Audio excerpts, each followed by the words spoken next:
Mesdames et messieurs, merci de nous choisir pour vous informer. Voici les titres qui ont marqué l'actualité environnementale de la semaine.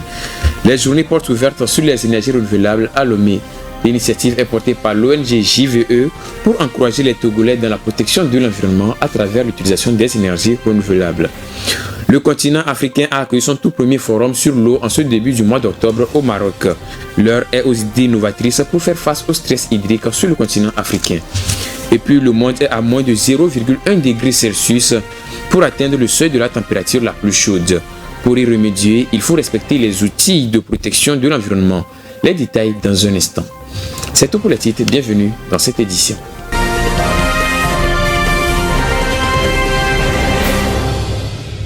L'ONG Jeunes Volontaires pour l'Environnement JVE a organisé ce mardi 3 octobre le lancement officiel de sa première édition des journées portes ouvertes sur les énergies renouvelables à Lomé. L'objectif de cette initiative est d'encourager la population dans la lutte pour la protection de l'environnement et d'adhérer à l'utilisation des énergies renouvelables. Irène Papadian nous fait le point avec les images de Mika Gatché. Dans le but de célébrer le mois du consommé local et pour soutenir les efforts du gouvernement en vue des transitions agroécologiques et énergétiques, l'ONG JVE et la société S-King ont organisé en partenariat avec la synergie des acteurs des énergies renouvelables du Togo la première édition des journées portes ouvertes sur les énergies vertes à Lomé. Ces journées portes ouvertes ont été lancées ce mardi 3 octobre au siège de l'ONG JVE. Elles visent à amener la population à s'engager plus dans la protection de l'environnement en cessant progressivement l'utilisation des énergies fossiles au profit des énergies renouvelables. On parle de changement climatique. L'Afrique ne contribue qu'à peine 4% des émissions mondiales. Donc vous allez voir que c'est nous qui subissons les effets des changements climatiques. Et lorsqu'il pleut à Lomé, vous allez voir qu'il y a les inondations et autres là. C'est les conséquences des changements climatiques. Maintenant, nous parlons de la transition énergétique. C'est-à-dire que nous utilisons aujourd'hui l'énergie fossile. Et ces énergies fossiles-là, c'est ça qui cause le phénomène des changements climatiques. Maintenant, nous ne disons pas de stopper ça en même temps, mais nous voulons faire une transition. C'est-à-dire que nous allons abandonner ça petit à petit, au fur et à mesure, et aller vers les énergies renouvelables. C'est ce qui nous a mené, et JVE et puis la société S-King a lancé cette première édition des journées portes ouvertes sur les énergies vertes. Au cours de ces journées-là, il y aura des expositions où les gens vont passer pour poser des questions sur les équipements qui seront exposés, parce que ça serait rien que du solaire. La cérémonie d'ouverture a été marquée par une exposition des produits solaires de la société S-King, notamment des parasols solaires, des générateurs solaires et bien d'autres. Nous sommes dans le vert, donc comme l'introduction qu'on a eu à faire, et à ces journées portes ouvertes, nous avons amené nos générateurs solaires, des parasols solaires également, qui sont vraiment faciles à transporter. Donc voilà, les générateurs solaires, nous en avons de différentes capacités, même pour les parasols solaires. Moi je dis l'or de l'Afrique, c'est le soleil. Donc on devrait en profiter plus que quiconque. Donc aujourd'hui nous avons le soleil. Pourquoi ne pas en profiter? Donc c'est pour cela que nous sommes basés spécialement dans tout ce qui est solaire. Donc pour déjà valoir ce qu'on a comme de l'or. On ne se limite pas qu'aux entreprises. Voilà. Donc on voudrait que tout le monde sache l'utilité de l'or que nous avons comme le soleil. Nous faisons en sorte que nos produits solaires soient de bonne qualité et soient accessibles à tout le monde. Une initiative fortement saluée. J'avoue que j'ai été agréablement surprise. C'est vrai que je me suis toujours posé la question si on pouvait avoir des groupes électrogènes solaires. Et là, j'ai trouvé réponse à mes questions. Maintenant, j'espère que le coût ne va pas être un frein pour la population. Nous collaborons en tant que Wascal, le centre d'où je viens. Nous collaborons avec JVE dans différents aspects, tout ce qui concerne le changement climatique. Et cette exposition rentre parfaitement dans nos missions, dans nos objectifs. Et ce qui est intéressant, ce que j'ai vu est parfaitement clair. La société S-King a développé des stratégies pour pouvoir développer le solaire. Et ça, c'est très intéressant. J'ai vu des batteries, j'ai vu des panneaux solaires. Et ça, je pense que nous devons adhérer à cela. Ces journées portes ouvertes se tiennent sur 14 jours. Elles prendront fin donc le 15 octobre prochain. Plusieurs activités sont menées telles que des séances d'échange, des formations gratuites sur le dimensionnement et l'installation solaire, la fabrication des foyers améliorés et l'entrepreneuriat vert. Le Nigeria fait partie des pays où la population est le plus impactée par les effets négatifs du changement climatique. Mais les jeunes de ce pays nourrissent des idées novatrices pour inverser la donne. À cet effet, des ingénieurs veulent transformer des bus à essence en bus électriques. Comment ce mécanisme se produit? Irène Makwadina nous répond. Pour renforcer l'action climatique, les gouvernements sont incités à réduire les émissions de gaz à effet de serre dans divers secteurs de l'économie, dont celui des transports, qui représente le deuxième secteur émetteur de carbone au monde après l'énergie. Au Nigeria, des recherches permettent désormais de remplacer les carburants par des systèmes électriques dans les véhicules. Lorsqu'on branche le véhicule pendant 50 minutes par exemple, la distance parcourue est de 17 km et il n'est pas obligatoire d'avoir 100% de batterie avant son utilisation. Selon les données du National Automotive Design and Development Council, cité par le cabinet d'études indien Mordor Intelligence, le Nigeria dépense environ 8 milliards de dollars par an pour l'importation d'environ 300 000 à 400 000 voitures fonctionnant par la plupart des carburants polluants tels que l'essence et le diesel. Le pays fait face à de nombreux défis en matière de lutte contre la pollution. L'économie de ce pays d'Afrique de l'Ouest est étroitement liée à l'exportation de pétrole et de gaz, mais elle a paradoxalement l'un des plus forts taux de pauvreté énergétique d'après la Banque mondiale. Plus de 65% de la population dépend des générateurs de secours et de la combustion de charbon, source d'énergie émettrice de particules fines polluantes. Kenya à présent pour parler de la lutte contre la pollution plastique. James Murito, un jeune entrepreneur de ce pays, s'est lancé dans la transformation des plastiques en carburant pour les véhicules et tout autre moteur. Irène Makwadina pour les détails. Faire le plein de votre voiture avec du carburant issu des déchets, au Kenya, cela pourrait être bientôt possible. L'entreprise ProGreen Innovation Limited utilise la pyrolyse, technique consistant à chauffer le plastique à des températures très élevées en l'absence de l'oxygène. Nettoyer puis charger dans le réacteur. À la sortie, il y a le processus de chauffage. Ce processus n'utilise pas d'électricité, mais notre propre carburant que nous appelons briquette. La briquette est composée de déchets de biomasse et d'une combinaison de charbon noir qui provient des déchets du réacteur. Il y a ensuite le processus de condensation suivi de l'étape d'évaporation. En fait, on vaporise dans le condensateur puis on recueille le carburant. Le carburant est produit grâce à la conversion en liquide par condensation des gaz obtenus lors du processus de pyrolyse. ProGreen Innovation Limited a la capacité de produire 1000 litres de carburant tous les 2 ou 3 jours. Nous produisons deux types de carburants alternatifs. Le premier étant l'essence.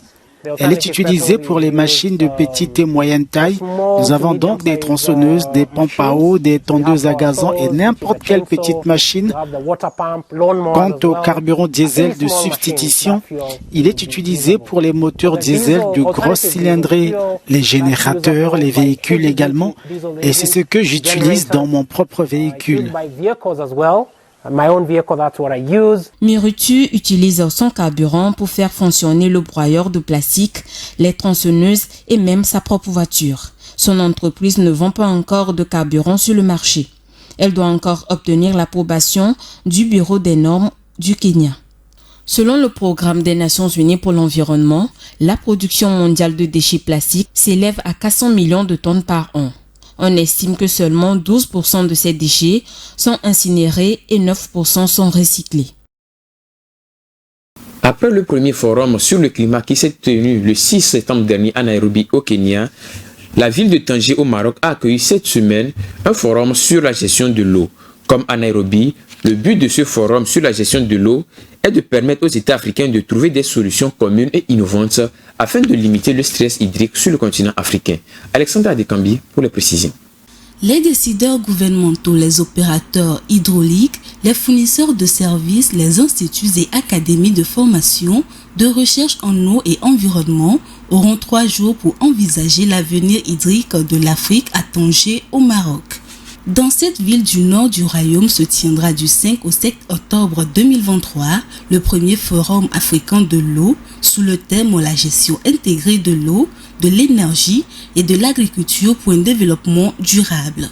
La rencontre est organisée à environ 6 mois de la 10e édition du Forum mondial de l'eau à Bali en Indonésie du 18 au 24 mai 2024. Ce tout premier forum africain de l'eau se tiendra dans un contexte où le stress hydrique est plus que jamais un défi pour les pays africains.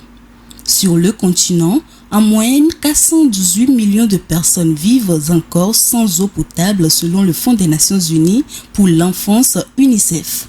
Les besoins en eau sont également signalés dans le secteur de l'agriculture, une situation accentuée par la sécheresse qui est une conséquence du changement climatique. Outre l'amélioration des réseaux d'eau, les solutions qui seront débattues à Tanger traiteront aussi des approches de réduction des coûts de carbone dans la production de l'eau. La gestion de l'eau revêt également une importance capitale pour l'avenir de l'agriculture en Afrique. Les participants à ce forum de l'eau se pencheront aussi sur les techniques innovantes d'irrigation. Il est également urgent de réduire la dépendance aux énergies fossiles dans le traitement de l'eau. Des alternatives existent et seront présentées au cours de ce forum. Allons au Sénégal où le train express régional TER a changé le quotidien de nombreux Sénégalais. À la place des cars et taxis, ils empruntent le TER pour se rendre à Dakar, la capitale. L'infrastructure ferroviaire écologique qui s'est inscrite dans le cadre du plan sénégalais émergent a déjà permis d'éviter 92 000 tonnes de dioxyde de carbone. Sa seconde phase est en cours de financement avec l'aide de la Banque ouest-africaine de développement. Alexandra Dikambi pour plus de détails. C'est l'un des plus grands projets d'infrastructure de transport réalisés au Sénégal. Le train express régional TER de Dakar et ses 200 stations ferroviaires qui desservent 115 000 passagers par jour et qui génèrent 22 milliards de francs CFA par an à l'économie du pays. Le premier tronçon opérationnel depuis 2021 relie sur 36 km la nouvelle ville de Diamniadio à la capitale. Pour un coût de 568 milliards de francs CFA, financé principalement par le gouvernement sénégalais, les travaux de la première phase ont été réalisés par une vingtaine d'entreprises. Le projet axé sur le désengorgement des zones urbaines intervient dans un contexte de forte pollution atmosphérique générée par les véhicules classiques tels que les taxis et les cars. Le train express régional de Dakar a déjà permis d'éviter les émissions de 92 000 tonnes de dioxyde de carbone. Pour aller plus loin dans cette volonté de décarbonation, la société d'exploitation TER a inauguré récemment un panneau de sensibilisation à la réduction de l'empreinte carbone. Une manière d'encourager les 3,4 millions de Dakarois à voyager par train. Dans le même temps, les Sénégalais entendent la mise en service du bus rapide transit. À ce jour, les essais techniques ont déjà été effectués suite à l'acquisition par le Conseil exécutif des transports urbains de Dakar de 121 bus électriques dotés de batteries d'une capacité de 563,8 kWh. Parlons toujours de financement et cette fois-ci en Libye.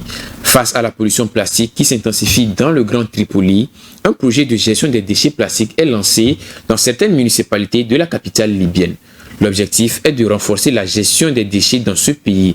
Les travaux nécessiteront un financement d'$1 million. Alexandra Dikambi pour les détails.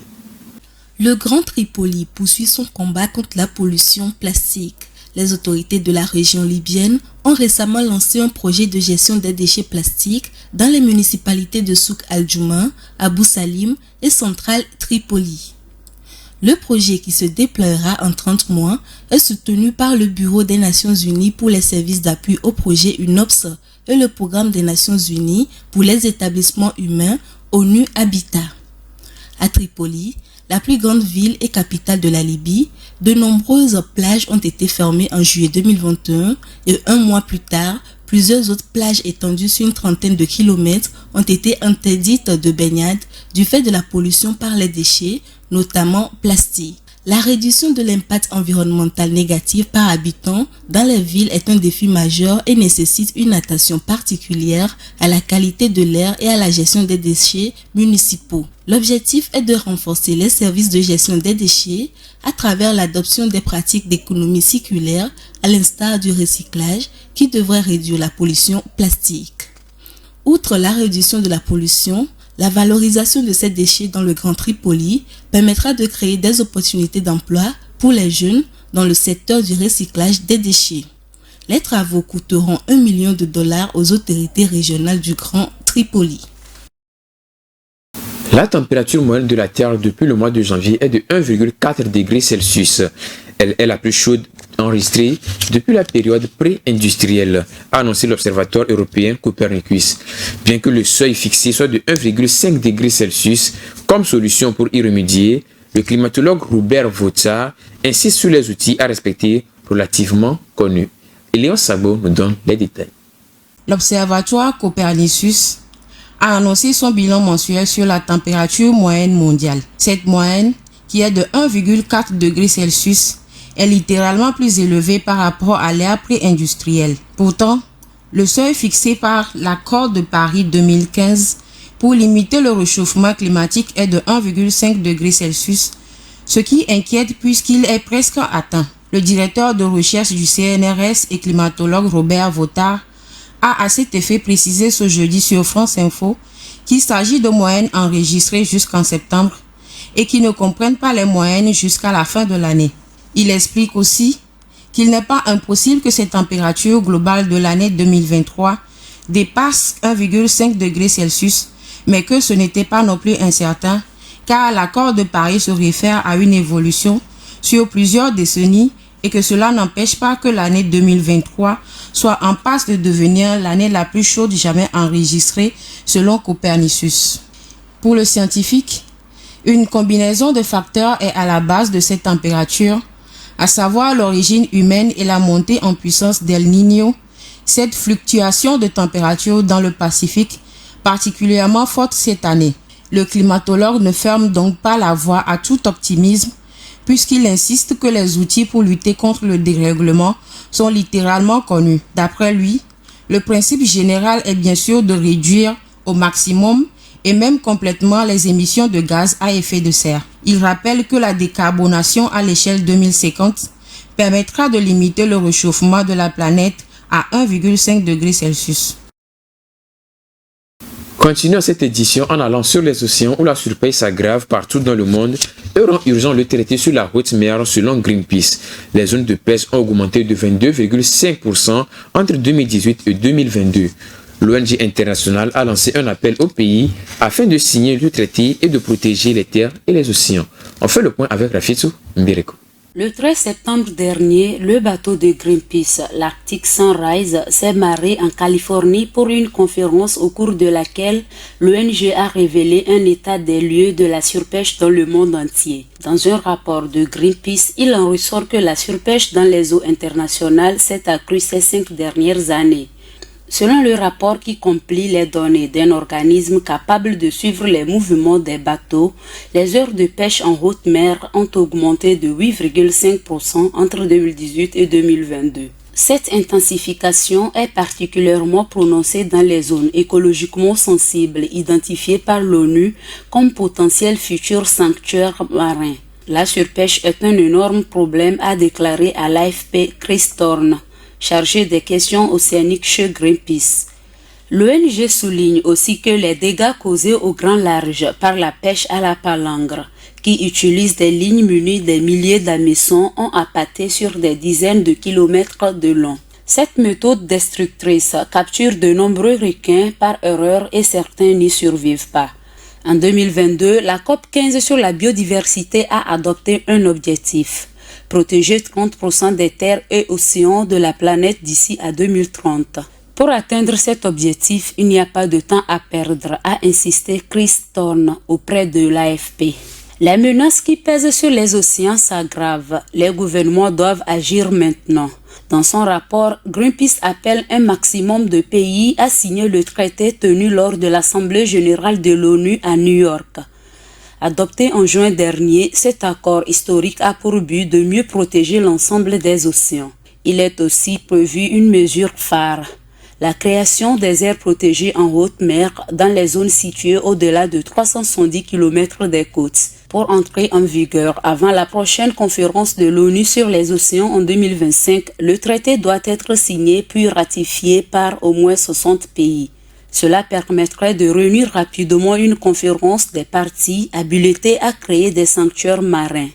Les scientifiques et les ONG ont déjà identifié une dizaine de zones à protéger en haute mer. Un tour par la France avant de terminer cette édition où l'Hexagone fait bon élève dans la réduction des émissions de gaz à effet de serre. D'après le Centre interprofessionnel technique d'études sur la pollution atmosphérique, les émissions de gaz à effet de serre ont baissé de 4,3% au premier semestre de cette année, un pourcentage en nette augmentation par rapport aux années précédentes. Suivant. 4,3%, c'est le taux de baisse des émissions de gaz à effet de serre enregistré en France au cours du premier semestre de cette année. Une bonne nouvelle pour la planète car cela contribue à réduire le réchauffement de la Terre. D'après le Centre interprofessionnel technique d'études de la pollution atmosphérique CITEPA, la tendance générale de la baisse des émissions se poursuit depuis 2018. Contrairement aux années passées où cette réduction des émissions de dioxyde de carbone s'élevait à 2,7%, le recul de cette année a presque doublé, de quoi réjouit le président français Emmanuel Macron qui avait déclaré à la fin du mois de septembre qu'il faut aller 2 fois plus vite dans la réduction des gaz à effet de serre. La dynamique de l'Hexagone est d'atteindre une baisse de 55% des émissions d'ici 2030 par rapport à 1990. Ce progrès dans la baisse des émissions de gaz à effet de serre en France est attribué d'abord à l'industrie avec 10% d'économie, ensuite à la production des énergies qui enregistre 17% de moins et enfin au transport routier qui note une légère baisse de 1,5%. Paradoxalement aux autres secteurs, le transport aérien poursuit dans la pollution à grande échelle avec une hausse de 25% des émissions sur les vols intérieurs au premier semestre 2023 et un rebond de 34% sur les vols internationaux selon le CITEPA. Cette situation interpelle une fois encore les responsables des différents secteurs à agir convenablement pour limiter le réchauffement de la Terre. Terminons cette édition en parlant de biodiversité où le pangolin, qui a été accusé d'être responsable de la pandémie de Covid-19, avant d'être innocenté, fait encore parler de lui. Les scientifiques ont découvert une 9e espèce de pangolin en Asie grâce à des écailles confisquées à Hong Kong. Rafia Tsumbereko nous en dit plus. Une 9e espèce de pangolin a été découverte par les scientifiques en Asie. Alors que les chercheurs pensaient qu'il n'existait que 4 variétés africaines de ce mammifère nocturne, victime d'un vaste trafic mondial, une étude publiée dans la revue scientifique Proceedings of the National Academy of Science va révéler que l'existence de cette espèce avait échappé à leur attention. Ce qui va pousser les scientifiques à une recherche. Ils vont d'abord faire l'analyse de 27 écailles de pangolins confisquées à Hong Kong en 2012 et 2013. Ceci va les mettre sur la piste d'une 9e espèce de pangolin. Mais les scientifiques n'auront pas de conclusion définitive des résultats car les fragments de gènes disponibles sont en petite quantité. Ils vont ensuite, sur la base de ces premiers travaux, analyser d'autres écailles qui sont également confisquées dans la province chinoise de Yunnan en 2015 et 2019, puis vont découvrir une nouvelle lignée distincte des 8 espèces de pangolins actuellement connues. Celle-ci présente des similitudes avec la branche asiatique de la famille des pangolins appelée Manis, d'où le nom Manis mysteria, donné par les chercheurs en référence de sa nature énigmatique. Les pangolins asiatiques qui sont arrivés à Hong Kong et dans la province du Yunnan sont majoritairement originaires d'Asie du Sud-Est. Ainsi prend fin cette édition. Merci à vous de nous avoir suivis. Excellente suite de nos programmes sur Green TV International.